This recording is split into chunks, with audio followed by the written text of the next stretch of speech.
You know, some Cajon Valley Union School District students return to class today.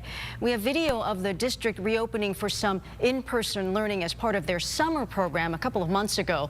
The district says the number of students returning today is based on each school's capacity.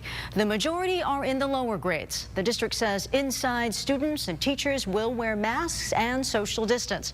They've also staggered the schedule to make sure not everyone comes to campus at once. So joining us right now, Cajon Valley Union Superintendent David Miyashita. Thank you so much for joining us. Hi, good morning, Virginia. How are you? Good, thanks. Can you explain how this is working? So, for example, how many schools open today? And is this a hybrid program where some students are doing in-person and some are doing virtual? Yeah, so we started a summer program with 6,000 students, about 30% capacity. And to give our students a chance to learn the new procedures, we're starting at 50% in our classrooms. Actually, I'm here at Crest Elementary, where they're welcoming all students back 5 days a week. So depending on the size and the availability of our campuses, a lot of our kids are starting full-time today, 5 days a week. So I know you had the summer program in which you had some in-person learning. Can you explain what you learned by doing that and how that helped you formulate a plan to reopen today? Yeah, all the different safety guidelines and protocols are all theoretical. So until we put them into practice and actually had teachers use the rules and the new methodologies for bringing kids on campus and leaving campus and social distancing, we were able to actually figure out, what makes sense. And so lots of the things that we're doing now were based on daily learnings that teachers would say, you know what, we should start onboarding kids at these different places, or we should take a little bit extra time when we bring kids onto campus and spread out the start of school. Things like that we couldn't have learned without having actually done it in person. And so we're really grateful that our board authorized our summer enrichment programs so we could actually practice these things before we had to do it today for real. And so today I'm excited at Crest Elementary School. Sabrina Copeland, our principal, is giving me a tour.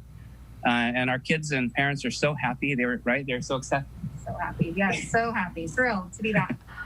Yeah, actually, the parents dropping off kids today were ecstatic. Yeah, that brings me to ask, what kind of input did you get from parents and staff members and students before you reopened?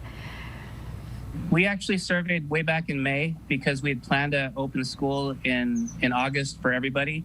And then the governor's plans changed, so we had to pivot. But we resurveyed parents and staff again. We have about 2/3 of our parents opting for in-person learning and about 1/3 that are opting to stay with distance learning. And so we're excited to be able to accommodate the choices of our parents.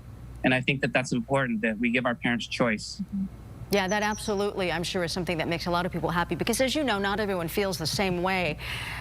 In terms of should there be some sort of problem with the coronavirus, some sort of outbreak, I'm sure you must have plans in place of how you would handle that going forward. Yeah, so contact tracing and making sure that our cohorts don't mix outside of social distancing and 6 feet when we can't maintain the distance. And then being very careful about how we manage and move our cohorts around campus. So Sabrina's school will have recess staggered all throughout the day as opposed to just one recess.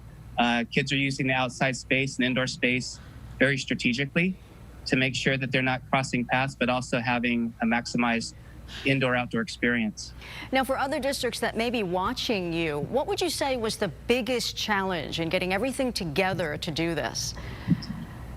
I think for us is starting as soon as possible. So we started back in March and April with a free childcare for essential worker program and scaling up. So we started with just 30 kids, scaled up to 200 kids, this summer to 6,000 kids, and now we're inviting all of our students back. But it was in phases and increments, not all at once. And I think by doing it in phases and having proof of concept, we're able to assure not just for our parents, but for our teachers and staff that their safety is first. And I think that's important to be. And make sure you can do it safely, and then the kids and the enjoyment, learning, and laughter will come after. Well, Superintendent David Miyashita, thank you so much for explaining all of that. We wish you the best, and I hope it's a great school year for everybody. We are open, and we're taking transfers, and we'd love to see as many students back in our classrooms as possible. All right. Thank you so much.